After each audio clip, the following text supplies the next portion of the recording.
Hi, నేను మీ జావేద్. ఈ రోజు ఎపిసోడ్ గురించి చాలా మాట్లాడుకోవాలి. యాక్చువల్గా నిన్న నేను ఏం చెప్పానంటే డేంజర్ జోన్లో భరణి గారు కంపల్సరీ ఉంటారు. బట్ ఎలిమినేషన్ మాత్రం డిమాండ్ పవన్ అండ్ దివ్య మధ్యలో ఉంటుంది అని ఎక్స్పెక్ట్ చేశాను. బట్ ఈరోజు ఎక్స్పెక్ట్ ది అన్ఎక్స్పెక్టెడ్ అని నాగార్జున గారు చెప్పడం, అండ్ ఈరోజు కూడా అలాగే జరిగింది. సో యాక్చువల్గా పోల్ పరంగా చూసుకుంటే మేబీ నేను లిటిల్ బిట్ డిఫరెన్స్ అనిపిస్తుంది. యాక్చువల్గా డిమాండ్ పవన్, దివ్య అండ్ భరణి గారు రాముని అసలు డేంజర్ జోన్ లో పెట్టే అంత ఛాన్స్ లేదనుకుంటా. వై బికాస్ రాముకి ఓట్ పర్సెంటేజ్ చాలా ఎక్కువ ఉంది. తనుజ తర్వాత మేబీ అంతగా ఓట్ క్యారీ చేస్తుంది రాముని. ఈ వీక్ జరిగిన నామినేషన్స్ లో ఉన్న వ్యక్తులలో రాముని అంత ఓట్ పర్సంటేజ్ ని క్యారీ ఆన్ చేశారు. బట్ రాముని తెచ్చి కావాలని డేంజర్ జోన్ లో పెట్టారు అని నాకు అనిపించింది. అండ్ ఆల్సో రాము వల్ల ఇమాన్యుల్ దగ్గర ఉన్న ఆ పవర్ హస్త్ర యొక్క సేవ్ చేసే పవర్ అనేది అటు ఇటు కాకుండా వేస్ట్ అయిపోయింది అనమాట. యాక్చువల్గా ఇమాన్యుల్ డెసిషన్ కరెక్ట్. అతను ఆ ఇద్దరి మధ్యలో డెసిషన్ తీసుకొని రాము ఫేర్ గేమ్ ఆడాడు. ఎవరు బాండింగ్స్ లో ఇరుక్కోకుండా తన ఇండివిజువాలిటీ చూసుకుంటూ తన గేమే ఆడారు అని చెప్పేసి. అంటే కంపారిటివ్ వీళ్ళిద్దరిలో అయితే కంపారిటివ్ రాము ఓకే, ఇండివిజువాలిటీ అయితే. సో రాముని వేరే వాళ్ళతో కంపేర్ చేస్తే రాము కూడా లాస్ట్ వీక్ అతను క్యాప్టెన్ అయిన అప్పుడు కూడా ఇండివిజువల్ గా క్యాప్టెన్ అవ్వలేదు. సో బర్నీ గారు హెల్ప్ తోనే క్యాప్టెన్ అయ్యాడు. సో అందుకని వీళ్ళిద్దరిని తీసుకొచ్చి పెట్టారా అనే ఒక డౌట్ ఉంది. బెనిఫిట్ ఆఫ్ డౌట్ అది. బట్ యాక్చువల్గా భరణి గారు ఫైనల్గా హౌస్లో నుంచి ఎలిమినేట్ అయిపోయారు. సో ఫైనల్లీ భరణి గారి గురించి కొంచెం మాట్లాడుకుందాం ఈరోజు. ఎందుకంటే స్పెషల్గా ఆయనే ఎలిమినేట్ అయ్యారు కాబట్టి. బేస్డ్ ఆన్ దేర్ పర్ఫార్మెన్స్ చూసుకుంటే ఫర్ ద ఫస్ట్ వీక్ నుంచి చూసుకుంటే ఫస్ట్ వీక్ ఎక్సలెంట్గా ఆడారు Bharani garu. Second week okay. First వీక్లో కొంచెం గొడవలో వాయిస్ రేజ్ అయింది. సో వాయిస్ రేజ్ అయినప్పుడు అతను ఎక్కడో అనుకున్నాడు, సో ఇలాగ మాట్లాడడం తప్పు అని ఏదో అనుకున్నట్టున్నాడు. వాయిస్ రేజ్ చేయడం అనేది చాలా వరకు ఆయన మానేసి కూల్గానే ఉన్నాడు. ఏదో కొన్ని క్షణాల్లో మాత్రమే సంజన దగ్గర నామినేషన్లో ఒకటి, ఇంకెక్కడో ఓకే ఇంకోటి కూడా నామినేషనే.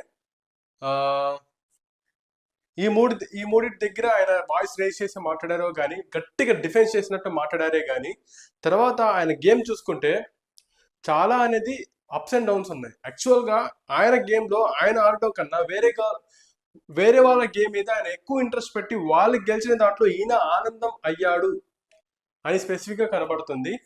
వై బికాస్ తన ఇద్దరు కూతుర్ల వల్లే, దత్త కూతుర్లు తనుజ అండ్ దివ్య, వీళ్ళిద్దరు బాండింగ్ లో గట్టిగా ఇరుక్కొని బయటికి రాలేనంత టైట్ గా ఇరుక్కున్నారు భరణి గారు.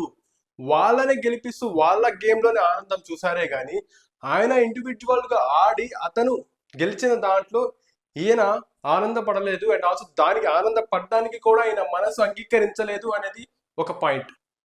నెక్స్ట్ కొన్ని చోట్ల ఈయన ఫేవరిజం, అంటే వీళ్ళ బాండింగ్ లో ఉన్న వాళ్ళకి ఫేవరిజం అండ్ రాము కూడా ఒక ఫేవరిజం. ఇవన్నీ చూస్తే ఇవన్నీ భరణి గారికి ఆయన బకెట్లో పడిన మైనస్ పాయింట్స్ అని చెప్పొచ్చు. సో ఎక్కువగా ఆయన బకెట్లోనే ఎక్కువ మైనస్ పాయింట్స్, బాండింగ్ వల్ల వచ్చిన మైనస్ పాయింట్స్ నిండడంతో మేబీ ఆ డెసిషన్ తీసుకున్నారా అనేది ఒక డౌట్. తర్వాత పోలింగ్ విషయంలో మాట్లాడుకుంటే దివ్య, డిమాండ్ పవన్, భరణి వీళ్ళు ముగ్గురు కింద ఉన్నారు. Almost slightly different sports move అవుతూ ఉన్నారు. యాక్చువల్గా బేస్డ్ ఆన్ పోల్ చూసుకుంటే మేబీ, అంటే మేము చూసే పోల్కి రియల్ టైం పోలింగ్కి కొంచెం తేడా ఉండొచ్చు. మేబీ ఆ క్వైట్ డిఫరెన్స్ వల్లనే భరణి గారు హౌస్లో నుంచి బయటికి వెళ్ళిపోవడానికి కారణం. అండ్ ఆల్సో 2 వీక్స్ నుంచి గమనిస్తున్నాం ఆయనకి చెప్తూనే ఉన్నారు, మీరు బాండింగ్లో నుంచి బయటికి రావాలి, బయటికి వచ్చి మాట్లాడితేనే, బయటకు వచ్చి ఆడితేనే బాగుంటుంది, మీ ఇండివిజువాలిటీ అనేది కనబడుతుంది, అందరూ మీ ఇండివిజువాలిటీని చూస్తారు, మిమ్మల్ని చూస్తారు. ఇప్పుడు మాత్రం మీరు ఒక ముసుగులో ఉన్నారు, ఒక బాండింగ్ అనే ముసుగులో ఉన్నారు, దాంట్లో నుంచి మీరు బయట కనబడట్లేదు. మీ బాండింగ్ లో ఉన్న వాళ్ళే హైలైట్ అవుతున్నారు కానీ మీరు మాత్రం హైలైట్ అవ్వట్లేదు అని ప్రత్యేకంగా ఆయనకు చెప్తూ ఉన్నా కూడా ఆయన మాత్రం దాన్ని తీసుకోకుండా అలానే ఆడడం, ఇది main disadvantage for Bharani garu అని చెప్పొచ్చు. యాక్చువల్గా నేను ఏమనుకున్నానంటే భరణి గారు కంపల్సరీ టాప్ 5లో ఉంటారు అనుకున్నాను. ఇంకోటి ఏమనుకున్నారంటే మేబీ ఈయన ఒకవేళ టాప్ 5లో లేకపోతే త్వరగా ఎలిమినేట్ అయ్యే ఛాన్సెస్ లేదు. మేబీ ఒక 9th వీక్ అలాగా ఎలిమినేట్ అయ్యే ఛాన్సెస్ ఉన్నాయి. టైట్ ఫైట్ మధ్య ఉన్నప్పుడు, అందరూ ఆల్మోస్ట్ టాప్ క్యాండిడేట్స్ ఓటింగ్లో ఉన్నప్పుడు మేబీ అవుట్ అయ్యే ఛాన్సెస్ ఉన్నాయి అని అనుకున్నాను. బట్ ఇంతగా ఇలాంటి ఈయన కన్నా తక్కువగా ఉన్న క్యాండిడేట్స్ ఉన్నా కూడా, అంటే హౌస్ మేట్స్ ఉన్నా కూడా ఇన్ని ఎలిమినేట్ అయిపోయారంటే చూడండి, ప్రేక్షకులు బిగ్ బాస్ ని ఎంతగా అబ్జర్వ్ చేసి మానిటర్ చేస్తూ చూస్తున్నారు ఎవరు ఎలాగా ఆడుతున్నారు అనేది. భరణి గారిని ఆల్మోస్ట్ నాగార్జున గారైనా ఎవరైనా సెలబ్రిటీస్ వచ్చినా కూడా ఎస్పెషల్లీ చెప్తూ ఉన్నారు, మీ ఇండివిజువాలిటీ కనబడట్లేదు, మీరు బాండింగ్స్ ఎక్కువ క్రియేట్ అయిపోతారు, దాంట్లో నలిగిపోతున్నారు అని చెప్పేసి.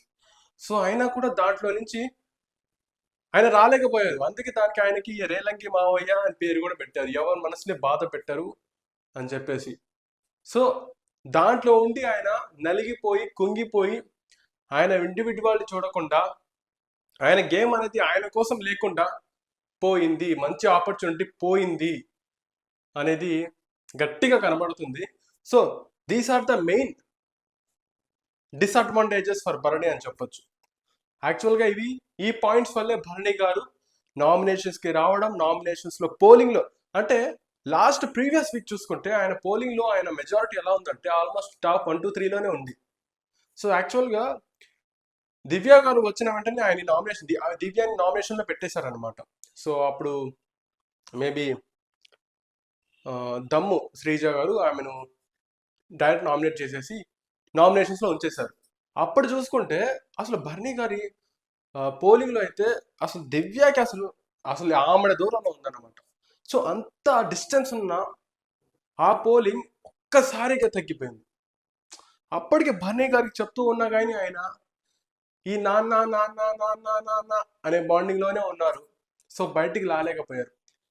ఇంకా వీళ్ళు ఎక్స్పీరియన్స్ పర్సన్స్, ఇలాంటి రియాలిటీ షోస్ని అబ్జర్వ్ చేసి ఆడగలిగే పర్సన్స్ వీళ్ళు. సో బేబీ వాళ్ళ ఎక్స్పీరియన్స్ ఇక్కడ వర్కౌట్ అవ్వలేదు. సో ఆయన నేను ఇలాగే ఉంటే నేను సేవ్ అవుతాను అనేది కూడా ఆయన గేమ్ ప్లాన్ అయి కూడా ఉండొచ్చు మేబీ. సో నేను ఇలాగ బాండింగ్స్లో ఉన్నా కూడా నేను సేవ్ అవుతున్నాను, సో ఇలాగే నేను కంటిన్యూ అవ్వచ్చు ఫైనల్ వరకు అనే ఒక పాయింట్ ఆయన మనసులో ఉండిపోయిందేమో. Maybe these are the reasons. Bharani గారు ఆయన కూడా చెప్పారు కదా, నేను ఎక్స్పెక్ట్ చేయలేదు నామినేషన్స్లో అంటే ఎలిమినేట్ అవుతారని చెప్పేసి. నేను కూడా ఎక్స్పెక్ట్ చేయలేదు, ఎవరు ఎక్స్పెక్ట్ చేయలేదు. Maybe some of the audience కూడా ఆయనకి ఓట్స్ వేసిన వాళ్ళు కూడా ఎక్స్పెక్ట్ చేస్తున్నారు, కొంతమంది వెయ్యని వాళ్ళు కూడా ఎక్స్పెక్ట్ చేస్తున్నారు ఈయన రారు అని చెప్పేసి. సో ఎందుకంటే వెయ్యని వాళ్ళు కూడా ఆయన అలాగో స్ట్రాంగ్ పర్సన్, ఈయన రారు, మిగతా వాళ్ళకి ఓట్ వేసుకుందాం, వాళ్ళని ఉంచుకుందాం హౌస్లో అన్నట్టుగా అనుకొని ఉండొచ్చు.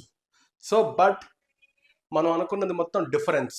ఆడియన్స్ చూసేవాళ్ళు చాలా గమనిస్తున్నారు. పర్టికులర్గా ఈ బాండింగ్స్ అనేది బిగ్ బాస్ హౌస్లో ఈ సీజన్ చాలా ఎక్కువగా ఉన్నాయి. చాలా అంటే చాలా ఎక్కువ బాండింగ్స్ అనేది ఉన్నాయి. సో ఇలాంటివి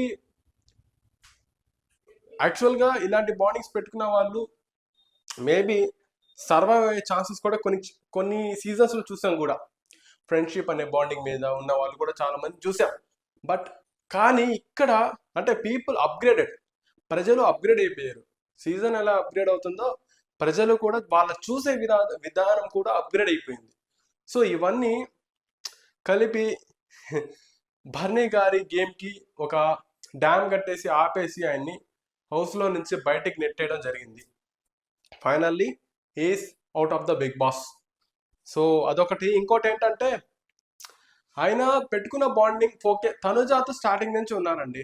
తనుజాతో ఓకే ఫైనల్ నుంచి వచ్చారు. సో బయట కూడా వాళ్ళు తెలిసిన వాళ్ళు ఉండొచ్చు, సీరియస్లో మేబీ తెలిసిన వాళ్ళు, సో ఒకరి గురించి ఒకరు బాగా తెలిసిన వాళ్ళు, ఫ్రెండ్షిప్. సో ఇవన్నీ చూసుకుంటే ఓకే వీళ్ళు బయట కూడా తెలుసు. సో ఇక్కడ వాళ్ళకి బాగా బాండింగ్ కుదిరింది, ఇంకా దగ్గరగా ఉన్నారు కాబట్టి ఇంకా కుదిరింది అనొచ్చు. సో దివ్య కూడా లోపలికి వచ్చినప్పుడు ఆమె చెప్పారనమాట, నేను ఎక్కువ ఏడవను, బాండింగ్స్ అనేది ఎక్కువగా నా వల్ల నాకు సెట్ అవ్వదు, మేబీ అలాంటి కొన్ని చెప్పారు కూడా. చెప్పినా కూడా ఆమె లోపలికి వచ్చిన తర్వాత ఈ పర్సన్స్ అంత గట్టిగా స్ట్రాంగ్ కనెక్షన్ అనేది చూస్తే భరణి గారి మైండ్ సెట్ అనేది ఎంత మంచి మనసో కూడా అర్థం చేసుకోవచ్చు.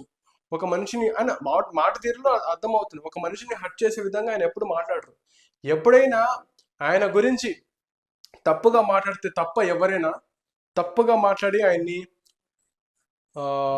ఎక్కువగా రియాక్ట్ అయ్యేటట్టు చేస్తేనే తప్ప ఆయన కోపం వస్తుంది. కానీ హీఈస్ లైక్ రేలంగి మావయ్య, దట్స్ ఇట్. సో ఇంతకన్నా భరణి గారి గురించి ఏం చెప్పుకోకూడదు. యాక్చువల్గా ఒక మంచి కంటెస్టెంట్, బట్ ఆయన గేమ్ ప్లాన్ అనేది కుదరలేదు, ఇక్కడ అప్స్ అండ్ డౌన్ అయిపోయింది. అండ్ ఫైనల్లీ ఆయన హౌస్లో నుంచి ఎలిమినేట్ అయిపోయారు. Okay, that's it. ఇంకా దాని గురించి ఆపేద్దాం, ఎందుకంటే ఇక్కడ పోలింగ్లో కూడా కొన్ని మిస్టేక్స్ అని అనిపిస్తుంది. యాక్చువల్గా చూస్తుంటే పోలింగ్స్లో అన్ని మిస్టేక్స్ ఉంటాయా? అంటే రియల్ టైం పోలింగ్కి మనం చూసే పోలింగ్కి చాలా మేజర్ డిఫరెన్సెస్ అనేది ఉంటాయి, కంపల్సరీ ఉంటాయి. మైక్రో డిఫరెన్సెస్ అనేది కూడా ఉంటాయి, 1 to 3 ఓట్స్ మధ్యలో కూడా ఉంటాయి. అందుకే maybe demon Pavan and Divya save అయిపోయారు, అండ్ ఫైనల్లీ బర్నీ గారు హౌస్లో నుంచి ఎలిమినేట్ అయిపోయారు. So maybe wild card entries ఒక ఎఫెక్ట్ భరణి గారి మీద ఎక్కువ పడింది అని కూడా చెప్పొచ్చు. ఎందుకంటే వాళ్ళు చూసొచ్చి ఈ వీక్ మొత్తం ఆయన ఎస్పెషల్లీ భరణి గారి గురించి ఎక్కువగా మాట్లాడడం జరిగింది అనమాట. వాళ్ళు ఆ బాండింగ్ లో ఇరుక్కుపోయి ఆయన గేమ్ ఆడట్లేదు, ఇండివిజువాలిటీ చూపెట్టలేదు అని చెప్పేసి. సో మేజర్ రీజన్స్ ఇలాగే ఉన్నప్పటికీ కూడా భరణి గారు విన్నా కూడా ఆయన, సో యాక్చువల్గా హైషా గారు నామినేషన్లో ఎక్సలెంట్గా చెప్పారనమాట.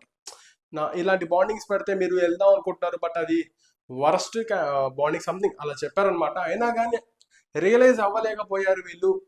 ఒకరు చెప్తే ఏంటి, మా బాండింగ్స్ కదా ఇవి, మాకు నచ్చిన పర్సన్స్ మేము ఉంటాము అని చెప్పేసి అక్కడ ఇరుక్కుపోయారు ఏమో నాకు అని అనిపిస్తుంది ఎస్పెషల్లీ. సో దట్స్ ఇది. ఎంత ఆపాలనుకున్నా ఆపలేకపోతున్నాను, ఎందుకంటే ఒక మంచి కంటెస్టెంట్ హౌస్లో నుంచి తన గేమ్ ప్లాన్ చేంజ్ చేసుకోకపోవడంతో ఎలిమినేట్ అయిపోయారు. ఒకవేళ చేంజ్ చేసి ఉంటే maybe he will win the house, maybe demon Pavan ఆ దివ్య ఎలిమినేట్ అయ్యి ఉండేవాళ్ళు. సో యాక్చువల్గా నేను కామనర్స్ ఎలిమినేట్ ఈ వీక్ కూడా అవుతారు అని చెప్పాను, బట్ అది అన్ఫార్చునేట్లీ అవ్వలేదు. నాగార్జున గారు చెప్పినట్టు ఎక్స్పెక్ట్ ది అన్ఎక్స్పెక్టెడ్ అన్నట్టు ఉండాలి. సో నెక్స్ట్ వీక్ నుంచి కూడా నేను చెప్పే విధానం కూడా ఎక్స్పెక్ట్ ది అన్ఎక్స్పెక్టెడ్ విధంలోనే ఉంటుంది. సో అంతే. రేపు మండే రోజు మాత్రం గట్టిగా నామినేషన్స్ వెరైటీగా ఉండబోతున్నాయి. అండ్ ఆల్సో ఈసారి వైల్డ్ కార్డ్ ఎంట్రీస్ కూడా ఉన్నాయి కాబట్టి ఈసారి నామినేషన్స్లో ఉన్న కాండిడేట్స్ పోలింగ్ ఎలా ఉంటుందో, wild card entries first time పోలింగ్లోకి వస్తున్నారు, వీళ్ళ పోల్ పర్సంటేజ్ ఎలా ఉంటుందో కూడా చూడాలి మనం. So that's it. ఈ రోజు ఈ వీడియో అంతే. మళ్ళీ మండే రోజు వీడియో చూద్దాం, ఎపిసోడ్ చూద్దాం. సో వీడియో చేద్దాం, షేర్ చేసుకుందాం. That's it. నా ఛానల్ని సబ్స్క్రైబ్ చేయండి, లైక్ చేయండి అండ్ షేర్ చేయండి, రీచ్ పెరిగేటట్టు చేయండి. ఇంకా వీడియోస్ ఎక్కువగా చేయడానికి ట్రై చేస్తాను. That's it. Bye. Thank you.